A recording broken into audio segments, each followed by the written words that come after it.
Think about your grandma, your grandpa, or really any senior that you may know of right now.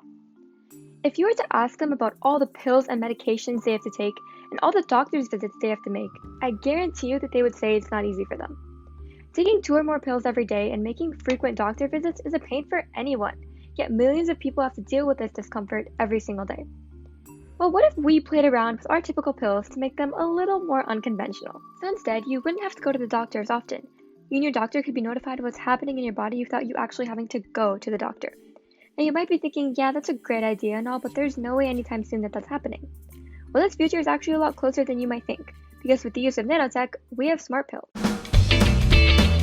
Hey everyone, I'm Pavi, and in the next 3 minutes, I'm going to tell you how smart pills will revolutionize conventional drug delivery systems, and how we can harness the power of nanotech and nanoparticles to do so. I've also made a small simulation of dendrimers, so stay tuned to see some of the molecules that I made with that. I've also linked my article with some of my research in the description box below, so you can always check that out. Alright, now let's get on to smart pills. Smart pills are essentially nano-level electronic devices that are shaped and designed as typical pharmaceutical pills. Wait, let's backtrack a bit. Nano-level? Smart pills use an emerging technology known as nanotech, and when nanotech and medicine collide, you're given nanomedicine. Now, nanotech is basically controlling matter at the nanoscale. It allows us to control individual molecules and atoms, which will lead to incredible applications. These structures, atoms, and molecules, and practically anything at the nanoscale, have novel properties because of their small size. So their physical properties like color and chemical properties like reactivity all change at the nanoscale. Alright, now back to smart pills. Now, there are many different types of smart pills, but the two that I focused on are MIT Smart Sensor Capsules and Atmo Gas Capsules. Now, MIT Smart Sensor Capsules actually prevent the need for injecting drugs into our stomachs.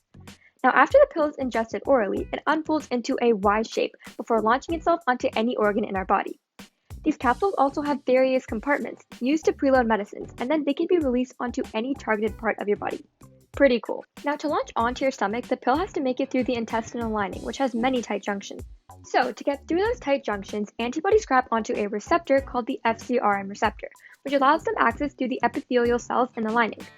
Researchers then coat the nanoparticles with Fc proteins, which are basically the corresponding part of the antibody that binds onto the receptor found in the intestinal cells. After the pills are ingested, the Fc proteins grab onto the FcRn receptors in the lining and then gain entry through the wall, and they bring the nanoparticle along with them.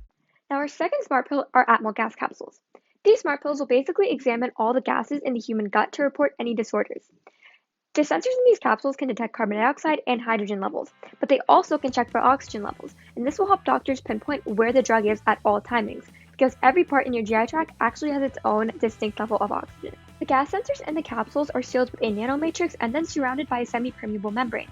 This membrane allows gases in but keeps stomach acids and juices outside of the capsule. All the data collected through the pill is then transmitted to a small receiver, which in turn sends data via Bluetooth to the patient's cell phone, which can then be shown to the doctor. Now, these were two incredible smart pills, but as a nanotech enthusiast, I wanted to dive deeper into the nanoparticle aspect of drug delivery.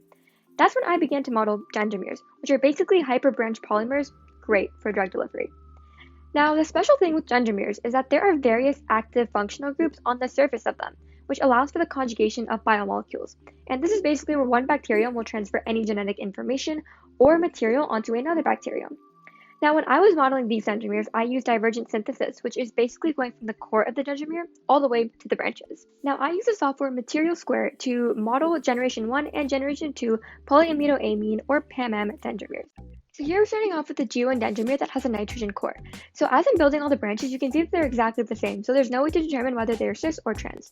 Here's a molecule. So all of the red molecules are actually the aldehyde functional groups, and there's a lot of branches on this one. So then I moved on to modeling the G2 dendrimer. Now this dendrimer is actually the next generation, meaning it's a whole other step. Because of this, it has a lot more branches with many more functional groups. And so since it's a really complicated structure, the software didn't model the entire structure. And so I modeled the entire line diagram, but then for the molecules, I modeled a quarter of it and then a half of it. Alright, so here's the G2 dendrimer, and each of their 32 branches are identical. Now, like I mentioned before, when I was modeling the dendrimer, I modeled half of it and also a quarter of it. So I'm going to start with the quarter molecule. As you can see, just a quarter of the G2 dendrimer is a lot more complex than the entire G1 dendrimer. And the reason for this is just because a lot of the higher generations have a much bigger capacity of what they can hold for the drugs. Alright, and then here we have the G2 dendrimer, which is again very complex. So if we were to actually double this, then you would get the entire G2 dendrimer. Now, after modeling the full molecules, I realized that the most important part of the dendrimers is their hyperbranches. So I decided to model the molecules, but without the atoms, so we can more clearly see the branches. So here we have the G1 dendrimer. Here is the G2 dendrimer, but only a quarter of it. And then here is the G2 dendrimer, but half of it.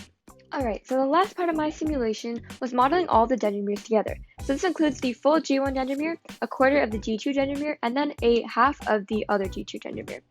So when I began, I started with playing around with the lattice parameters, so I basically made each of them 60 angstroms each. And then I had to fill it in, so I made 3 molecules of each of the molecules I made, and then when they go into the empty structure, they look pretty complicated if I do say so myself. But this is pretty necessary in drug delivery, because each of the dendrimers have their own capacity of the drugs that they can hold. So depending on the medication, you're going to want to choose your dendrimer accordingly.